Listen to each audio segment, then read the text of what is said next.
What's going on, guys? Kalen here. Thanks for tuning in again. Today's video essay is going to be on why I eat one meal a day. There are a lot of different ideas about how people should eat, how they should take care of their bodies. So I give my background with fitness and how I maintain my energy and get the most done throughout the day. The goal is to always remain productive, high energy. So in this video essay, I'm going to show you how I do it. Be sure to hit the like button, subscribe, share with your friends. And with that, let's go ahead and jump right into it. Why I eat one meal a day. Stomach full, many problems. Stomach empty, one problem. That is a quote by Sadhguru. And it speaks to the idea that the more full we are, the more problems that we have in our minds. You'll notice that when you eat, you feel kind of bloated sometimes, you feel tired. That can be a cause of depression, mental fatigue, and an inability to just focus in on the things that we really want to get right in our lives. However, when you're fasted, or you eat very lightly, or you put the right things in your body, you're able to maintain your mental acuity, your focus, and life just seems to go a lot better because you're in a lighter place. Hunger means your energy levels start dropping. But empty stomach is a good thing. In the yogic sciences, today modern science also is coming in line with this. Your body and your brain works at its best only when your stomach is empty. So we always make sure we eat in such a way, how much ever we eat, our stomach must be always empty within 2 to 2.5 hours time maximum. Everybody eats 2 meals. I generally eat only 1 meal, 4:35 in the evening, because I don't like to sit in front of the plate and worry about how much to eat. I like to eat well. So, 4:35 in the evening, if I eat a meal, it's only next day. Because any correction and purification that needs to happen in the body, your stomach needs to be empty. It's very, very important.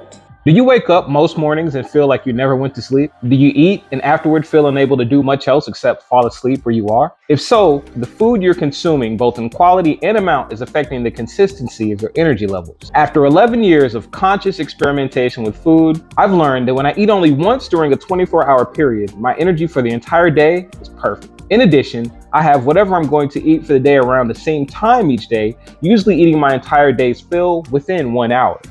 After this, if there is any snacking, it's likely a small amount of nuts and/or fruit. Otherwise, I'll consume water, tea, or coffee, and there are virtually no cravings. Best of all, there are no energy crashes. It's simple in practice.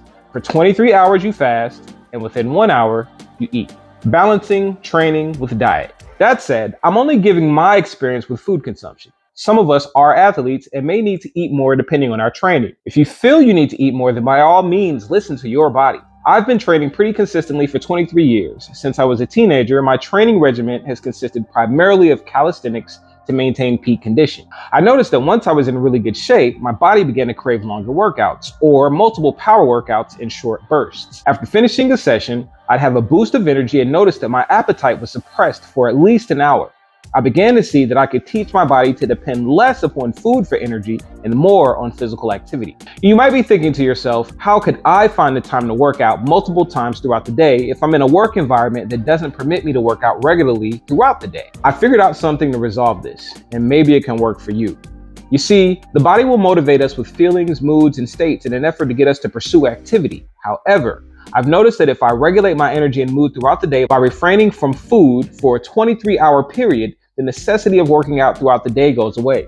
As I'm reading this essay to you, I haven't had anything to eat, and it's probably been about 21 hours since I've had any food, and my energy has only increased during the day. I've had water, I've had coffee, I've meditated, I've done some yoga, and I've been saving my energy to be able to do this video essay. And I feel much more alive, much more rejuvenated, much more energized, instead of how I might feel if I had overeaten or eaten the wrong foods or just kind of eaten throughout the entire day. So when you refrain from food for at least 23 hours, this allows more time for working on a job or for intellectual pursuits, like in my case, writing. There's even confirmed research that says we get some of the same benefits from fasting that we get from working out. One in particular being an increase in human growth hormone. Human growth hormone is responsible for assisting in transportation of molecules throughout the body, conservation of sugars necessary for energy, building of proteins, breaking down of fats, and the regulation of healthy cholesterol levels. This isn't to say that you should never work out, but if you are unable to,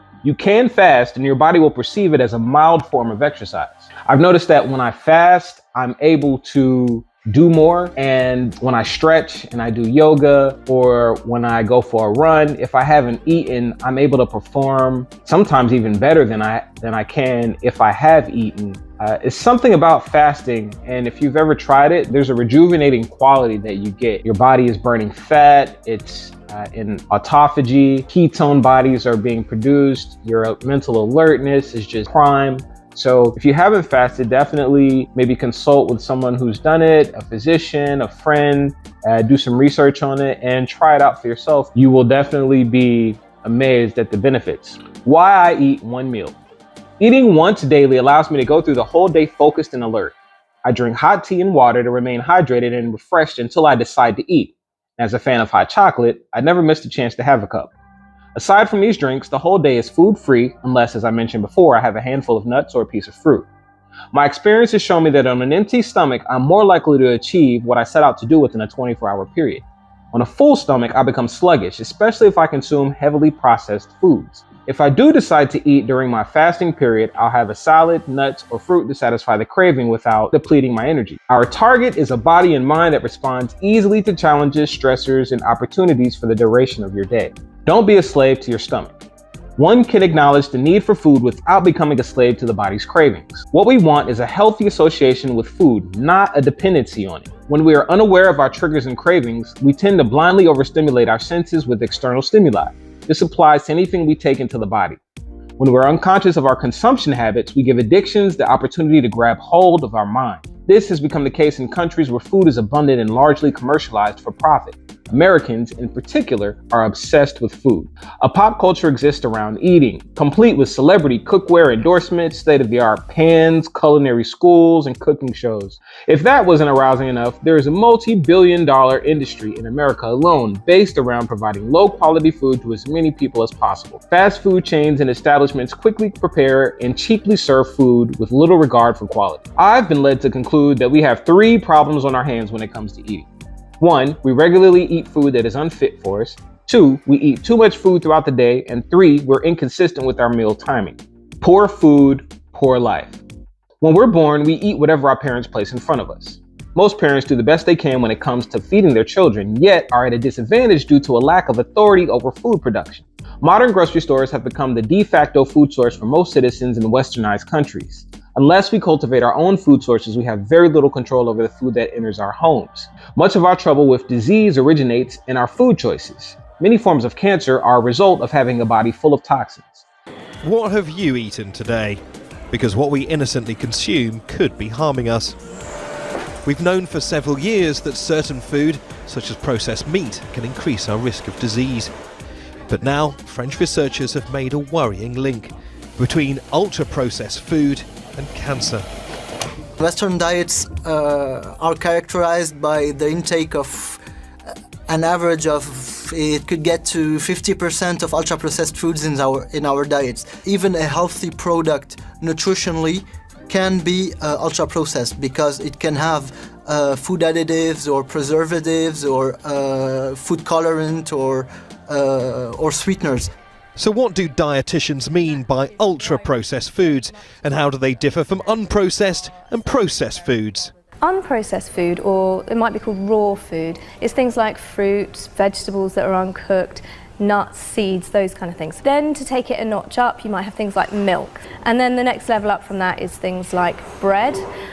So bread in the olden days used to be made of 3 things, and now it's made of quite a few more things. So that now fits into a processed, pretty processed product. And then we have things which are just made out of, things that you wouldn't necessarily recognise as food at all. So there's an awful lot of ingredients in this. None of them really look like food at all. So that would fit into the ultra-processed category.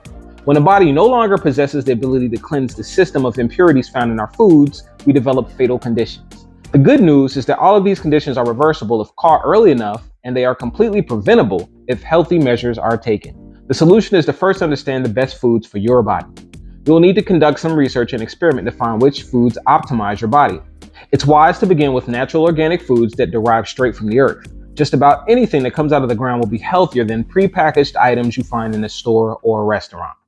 As a teen, I remember sometimes becoming constipated after eating cheese. I reasoned that this is just how cheese makes me feel. I was unaware that bacteria remained in cheese even after it was packaged and sold. I didn't know it chemically reacted with my system to produce undesirable results. The same thing can be said for milk and other dairy products. In short, I couldn't see that it was toxic for my body. The same can be said about soda. I quickly became dehydrated after drinking any soft drink and later would have a headache. If I'd have known that the high fructose corn syrup was causing, or at least contributing to my low energy state and dehydration, I might have avoided soda much earlier. That's right, RJ Marquez has details on some side effects soda lovers need to know about. Half of Americans say they have a soft drink multiple times a week. But how much sugar does an average can of soda contain?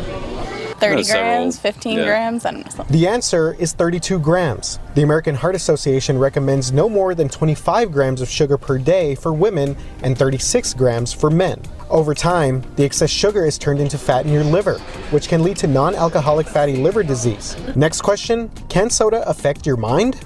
Caffeine acts like a stimulant, so it's pretty much like taking speed.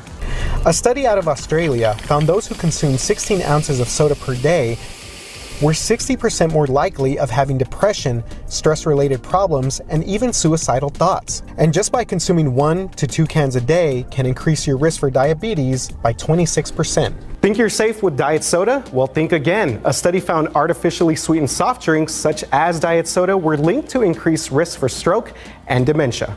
I want to emphasize the need to ensure the freshness and quality of the foods you buy and consume. When you go into a grocery store or dining establishment, be sure to thoroughly check for quality and freshness in the food you purchase or order. You may not grow the food you buy, but you can make sure you don't settle for anything less than premium quality. Try to find out where your food is sourced and make sure you know what healthy and unhealthy versions of your choices look like. Our minds and bodies are greatly affected by the foods we consume.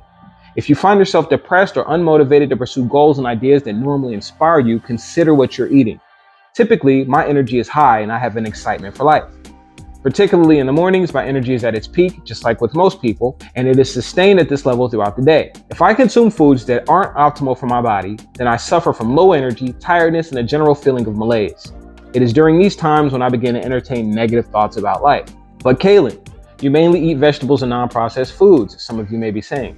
Well, here's the thing. Whole foods can still be poisonous to your system if they aren't processed well by your body. White potatoes, for instance, aren't good for me. I can tell by how they make me feel after I eat them. I become bloated and take on a heavy feeling in my system. Sweet potatoes, on the other hand, are marvelous for me because they give me energy and don't slow me down. When I eat oranges, my body shuts down and I feel tired. However, oranges are good for some people. My blood type is associated with a high stomach acid content, and so high acid producing fruits aren't good for me. I discovered that bananas are wonderful for me. In the same vein, bananas aren't optimal for some people. So how do you know which foods are good for you and which aren't? Discovering what is beneficial and what is harmful can be a time-consuming and tricky process. However, our bodies are chemical factories affected by all sorts of stimuli. I'd suggest going on a small fast whereby you allow your system to clean itself out for a few days. Drink water and rest. Then slowly introduce whole organic foods into your diet, being careful to monitor your energy levels 10 to 20 minutes after eating. If you feel energized and alert, what you ate was most likely beneficial for you. If you feel tired, irritable, and you're still hungry, you probably aren't eating the right food for your system. The key is to remember that what is good for everyone isn't necessarily good for you. As another example, tomatoes, eggs, milk, and strawberries aren't good for my system. After consuming any of the latter, my body will produce uncomfortable feelings and you wouldn't want to be around me, particularly after I've had cow's milk. Pineapples and cherries, however, do wonders for my energy and mood. They also get rid of any inflammation that I may be experiencing due to eating improperly. Although some medical science studies have debunked eating for your blood type, it still may be worth considering the vast research in favor of eating this way. At the very least, you may view the list of foods that are beneficial and non-beneficial for your blood type and glean some insight into which foods affect you. Above all, when you find the foods that make you feel good and that do not bring your energy down, stick with those primarily. Allow yourself to experience variety. This is fine. However, realize that while humans thrive off novelty, we are also built extremely well for routine. Research, experiment, and find the foods that work, then incorporate them into your nutrition practice. Our health is all we have, yet so many of us have been accustomed to eating foods that destroy it over time. This has only happened because of food development practices in Western countries. Our obsession with making money has led to the creation of shortcuts to mass-produce food for everyone. We use toxic chemicals and products to extend the shelf life of foods that should be allowed to expire. We deep fry our foods and overwhelm our body with unhealthy fats, oils, and sugar. Unfortunately, we have to put much more effort in to ensure that we have adequate nutrition, otherwise we fail ourselves in the long run. There is so much truth in the statement, you are what you eat. We eat too much. The second issue with our eating habits revolves around the amount of food we eat. I used to go overboard and stuff myself when I ate. I think we all have a tendency to be emotional eaters. We eat when we're happy, sad, bored, miserable, etc. There always seems to be an occasion to have food, and being young and extremely active, I never gave care to how much food I consumed. I just burned it off. I was unaware that the gas, bloating, and sleepiness I experienced after eating was caused in many cases by the amount of food I was eating. It wasn't until I turned 23 or so that I began to experiment with portion sizes. I was beginning to understand that food is very powerful. From this realization, I developed the personal philosophy that food is to be enjoyed sparingly. I grew up addicted to food. I knew I didn't want to die that way. According to Health Magazine, when you eat, your stomach stretches to accommodate food. At the same time, ghrelin, a hormone that triggers hunger, decreases. Together, these messages tell your brain to stop eating. The trick is, it can take your brain up to 20 minutes to register these messages. Once I realized that I was overstuffing myself, I began to let time pass so that I could become full with a small amount of food. You must allow time for your meal to travel to your stomach. Only then will you be positive that you've had enough food. One of the greatest benefits to eating once a day is that it's virtually impossible to overstuff yourself. This is because your stomach shrinks down to a normalized level, making it uncomfortable for you to overeat before you've recognized it. Timing of meals is important. I have a friend who loves to eat. Whenever he wants to meet up, he always suggests we go to a restaurant and have food. And he gets a little offended when I refuse his offer. He's a 3-meal-a-day kind of guy, and that just doesn't work for me. If this happens to you with your family or friends, just remember that you have to take care of your own body and mind. Knowing this, I try to restrict myself from breakfast or lunch meetings. This allows me to maintain my personal habit of only consuming food at home around the designated time I have set for myself. If I do end up eating with other people, my eating schedule goes the way of the Titanic or the Lusitania. Now, obviously, especially if you're doing a lot of traveling, you're not always going to be able to control when you eat or what you eat. However, you control most times what you eat and when you eat. And so it's about averages. And even when you're in situations when you can't dictate what it is that you're going to eat and who you're eating with and what's coming to the table, you can be smart about portion sizes. And if there is a salad, you can have the salad, you can drink water, you don't have to drink sodas or liquor or things like that. But again, this is about being aware and using good sense when it comes to what you put in your body. My body is accustomed to having a meal in the late evening. I've set up my evening meal as a reward to myself for an honest day's work. This is a personal preference. Some may prefer to eat in the morning, some at midday. The goal is to give the body plenty of time to break down and rid itself of the previous day's food and toxins no matter when you eat.